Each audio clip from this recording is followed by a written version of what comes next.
a little piece on the side. It's Segaiden Episode 3.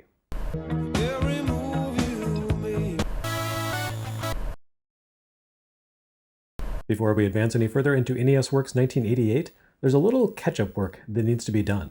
Last summer, I finally made good on my plans to finally incorporate Lynx and Game Gear coverage into Game Boy Works. Bringing those other platforms into the mix set off a bit of a chain reaction. If it's easier to understand Game Boy's history and evolution when you can see the surrounding context of competing platforms, surely the same must be true for the NES. So, on that note, I introduced Atari 7800 coverage, which is already caught up to where we are on NES Works, spring of 1988. Of course, Atari 7800 was a mere blip at the time compared to the NES and Nintendo's other primary competitor in the US market, Sega and their impressive Master System. Naturally, it only makes sense to bring Master System coverage into the picture as well, to better demonstrate the areas in which the NES led the market, and those in which it fell behind. But as I began to organize my Sega coverage plans last summer, I increasingly came to realize that beginning at the US launch of the Master System wouldn't paint a complete picture. While the Master System marked Sega's entrance into the American console space, much of the groundwork for the platform had been laid down in Japan over the years leading up to the Master System's arrival. In fact, the Master System itself was less a brand new platform than an iteration of an existing console. Its Japanese name was the Mark III, the third version of Sega's 8-bit hardware, which had debuted in Japan with a small presence in Europe and Australia back in 1983.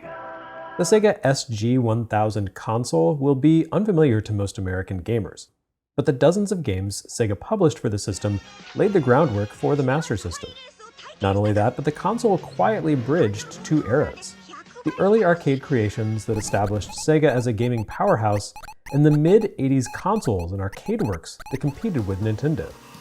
American fans tend to count Sega's history beginning in 1985 or 86 with the arrival of not only the Master System, but also superscalar arcade titles like Hang-On and Outrun. Yet Sega had built a rich history of innovative coin-op creations long before Afterburner was even a glimmer in Yu Suzuki's eye, and the SG-1000 was built with those Golden Age classics as its cornerstone.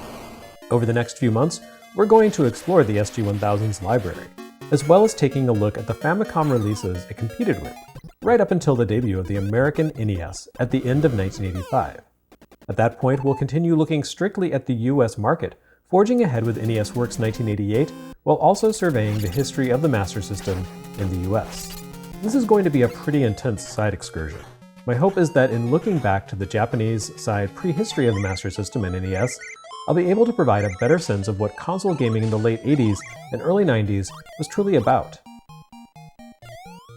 By and large, the canon of Japanese video game history is recounted from one of two starting points: 1978 and the debut of Space Invaders, the arcade phenomenon that turned a nation into video game addicts permanently, or 1983 and the debut of Nintendo's Famicom, the system that would go on to dominate the world as Nintendo's entertainment system. This is obviously a reductive and inaccurate way to look back at history, but even the official canonical History of Japanese Video Games exhibit you see each year at Tokyo Game Show starts from these points.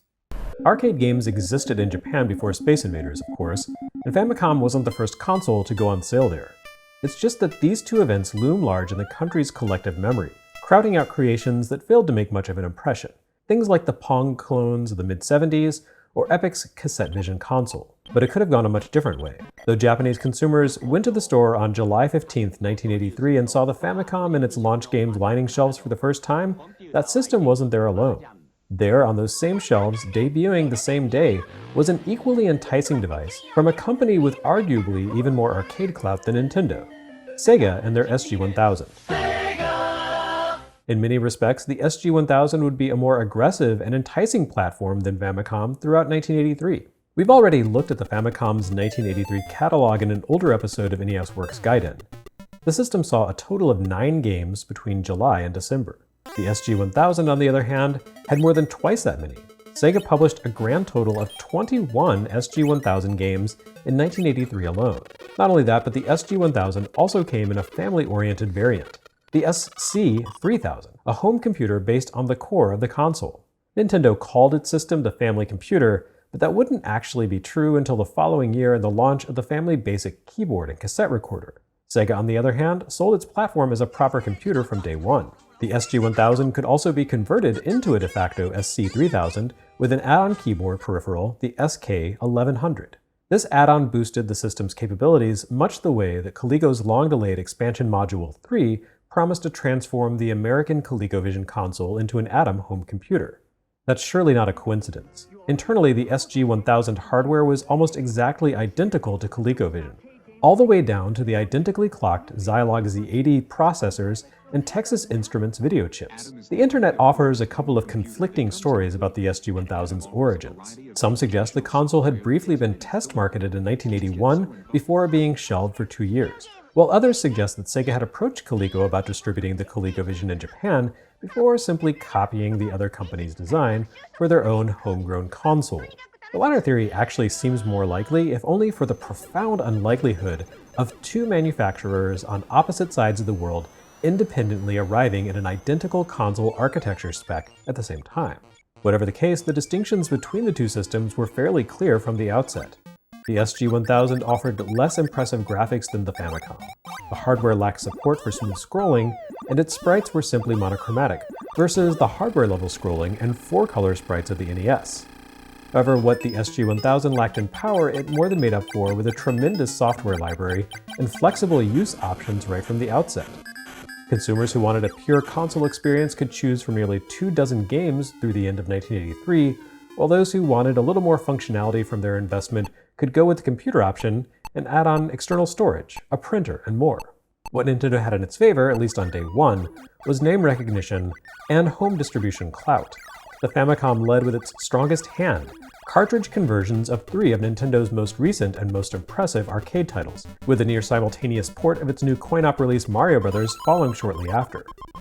Sega, on the other hand, hadn't yet scored an international hit on the level of Donkey Kong, and it would take a while before the SG-1000 saw a port of some of their more recognizable works like Flicky, ZAXXON, or Choplifter. Meanwhile, what should have been an easy win, an adaptation of would-be Donkey Kong killer CONGO BONGO, missed the mark badly. Where Sega did hit the mark, however, was with its licensing choices. The SG-1000 was the first console in the world to see a conversion of Namco's 1982 mega-hit Galaga. It received an early port of Doug Smith's Lode Runner, and it adapted popular Japanese media properties through games such as the one based on the long-running Golgo 13 manga. In short, the SG-1000 had a strong start, and by all accounts it performed initially well above Sega's expectations in its first year on the market. Enough so that the company decided to extend its efforts more permanently into the home console space. The Famicom only pulled ahead of the SG-1000 in the system's second year on the market. Admittedly, it never looked back.